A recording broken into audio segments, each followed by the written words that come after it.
بسم اللہ الرحمن الرحیم۔ اسٹوری ٹاک کے سامعین السلام علیکم۔ امید کرتی ہوں آپ سب خیریت سے ہوں گے۔ آج کی یہ کہانی ایک بادشاہ اور ایک وزیر کے بارے میں ہے۔ ایک دفعہ کا ذکر ہے کہ ایک بادشاہ کا موڈ بہت اچھا تھا۔ وہ نوجوان وزیر کی طرف مڑا اور مسکرا کر اس سے پوچھا، تمہاری زندگی کی سب سے بڑی خواہش کیا ہے؟ وزیر شرما گیا، اس نے منہ نیچے کر لیا۔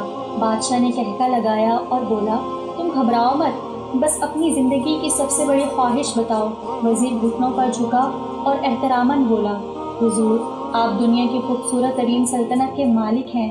میں جب بھی یہ سلطنت دیکھتا ہوں تو میرے دل میں خواہش پیدا ہوتی ہے، اگر اس کا 10واں حصہ میرا ہوتا تو میں دنیا کا خوش نصیب ترین شخص ہوتا۔ وزیر یہ کہہ کر خاموش ہو گیا۔ بادشاہ نے کہکا لگایا اور بولا، میں اگر تمہیں اپنی آدھی سلطنت دے دوں تو؟ وزیر نے گھبرا کر اوپر دیکھا اور احتراماً بولا، بادشاہ سلامت، یہ کیسے ممکن ہے؟ میں اتنا خوش قسمت کیسے ہو سکتا ہوں؟ بادشاہ نے فوراً احکامات لکھنے کا حکم دیا۔ بادشاہ نے پہلے حکم کے ذریعے اپنی آدھی سلطنت نوجوان وزیر کے حوالے کرنے کا فرمان جاری کر دیا۔ دوسرے حکم میں بادشاہ نے وزیر کا سر قلم کرنے کا آرڈر دے دیا۔ وزیر دونوں احکامات پر حیران رہ گیا۔ بادشاہ نے احکامات پر مہر لگائی اور وزیر کی آنکھوں میں آنکھیں ڈال کر بولا، تمہارے پاس 30 دن ہیں۔ تم ان 30 دنوں میں صرف 3 سوالوں کے جواب تلاش کرو۔ اگر تم کامیاب ہو گئے تو میرا دوسرا حکم منسوخ ہو جائے گا اور تمہیں آدھی سلطنت مل جائے گی، اور اگر تم ناکام ہو گئے تو پہلا حکم خارج سمجھا جائے گا اور دوسرے حکم کے مطابق تمہارا سر اتار دیا جائے گا۔ وزیر کی حیرت پریشانی میں بدل گئی۔ اس کے بعد بادشاہ نے فرمایا، میرے 3 سوال لکھ لو۔ وزیر نے لکھنا شروع کر دیا۔ بادشاہ نے کہا، انسان کی زندگی کی سب سے بڑی سچائی کیا ہے؟ دوسرا سوال، انسان کی زندگی کا سب سے بڑا دھوکہ کیا ہے؟ تیسرا سوال، انسان کی زندگی کی سب سے بڑی کمزوری کیا ہے؟ بادشاہ نے اس کے بعد بآواز بلند فرمایا، تمہارا وقت شروع ہوتا ہے اب۔ وزیر نے دونوں پروانے اٹھائے اور دربار سے دوڑ لگا دی۔ اس نے اس شام ملک بھر کے دانشور، ادیب، مفکر، ذہین لوگ جمع کیے اور سوال ان کے سامنے رکھ دیے۔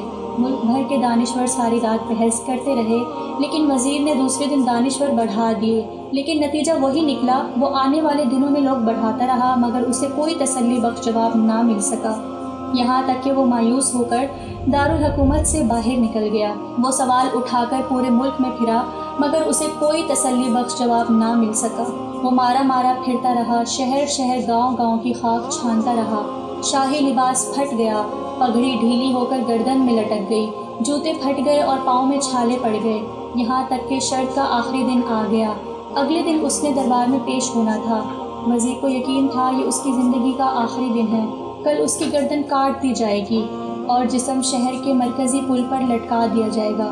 وہ مایوسی کے عالم میں دارالحکومت کی کچی آبادی میں پہنچ گیا۔ آبادی کے سرے پر ایک فقیر کی جھونپڑی تھی۔ وہ گرتا پڑتا اس کٹیا تک پہنچ گیا۔ فقیر سوکھی روٹی پانی میں ڈبو کر کھا رہا تھا، ساتھ ہی دودھ کا پیالہ پڑا تھا اور فقیر کا کتا شڑپ شڑپ کی آوازیں نکال کر دودھ پی رہا تھا۔ فقیر نے وزیر کی حالت دیکھی، کہکا لگایا اور بولا، جناب عالی، آپ صحیح جگہ پہنچے ہیں، آپ کے 3 سوالوں کے جواب میرے پاس ہیں۔ وزیر نے حیرت سے اس کی طرف دیکھا اور پوچھا، آپ نے کیسے اندازہ لگا لیا میں کون ہوں اور میرا مسئلہ کیا ہے؟ فقیر نے سوکھی روٹی کے ٹکڑے چھاوے میں رکھے، مسکرایا، اپنا بوریا اٹھایا اور وزیر سے کہا، یہ دیکھیے، آپ کو بات سمجھ آ جائے گی۔ وزیر نے جھک کر دیکھا، بوریے کے نیچے شاہی خلت بچھی تھی۔ یہ وہ لباس تھا جو بادشاہ اپنے قریب ترین وزراء کو عنایت کرتا تھا۔ فقیر نے کہا، جناب عالی، میں بھی اس سلطنت کا وزیر ہوتا تھا، میں نے بھی ایک بار آپ کی طرح بادشاہ سے شرط لگانے کی غلطی کر لی تھی، نتیجہ آپ خود دیکھ لیجئے۔ فقیر نے اس کے بعد سوکھی روٹی کا ٹکڑا اٹھایا اور دوبارہ پانی میں ڈبو کر کھانے لگ گیا۔ وزیر نے دکھی دل سے پوچھا، کیا آپ بھی جواب تلاش نہیں کر سکے تھے؟ فقیر نے کہکا لگایا اور جواب دیا، میرا کیس آپ سے مختلف تھا، میں نے جواب ڈھونڈ لیے تھے، میں نے بادشاہ کو جواب بتائے، آدھی سلطنت کا پروانہ پھاڑا، بادشاہ کو سلام کیا اور اس کٹیا میں آ کر بیٹھ گیا۔ میں اور میرا کتا دونوں مطمئن زندگی گزار رہے ہیں۔ وزیر کی حیرت بڑھ گئی، لیکن یہ سابق وزیر کی حماقت کے تجزیے کا وقت نہیں تھا، جواب معلوم کرنے کی گھڑی تھی۔ چنانچہ وزیر اینکر پرسن بننے کے بجائے فریادی بن گیا اور اس نے فقیر سے پوچھا، کیا آپ مجھے سوالوں کے جواب دے سکتے ہیں؟ فقیر نے ہاں میں گردن ہلا کر جواب دیا، میں پہلے 2 سوالوں کا جواب مفت دوں گا، لیکن تیسرے جواب کے لیے تمہیں قیمت ادا کرنا ہوگی۔ وزیر کے پاس شرط ماننے کے علاوہ اور کوئی آپشن نہیں تھا۔ اس نے فوراً ہاں میں گردن ہلا دی۔ فقیر بولا، دنیا کی سب سے بڑی سچائی موت ہے۔ انسان کوئی بھی ہو، کچھ بھی ہو، وہ اس سچائی سے نہیں بچ سکتا۔ فقیر رکا اور کچھ دیر بعد بولا، انسان کی زندگی کا سب سے بڑا دھوکہ زندگی ہے۔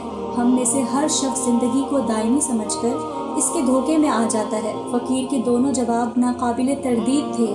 وزیر سرشار ہو گیا۔ اس نے اب تیسرے جواب کے لیے فقیر سے شرط پوچھی۔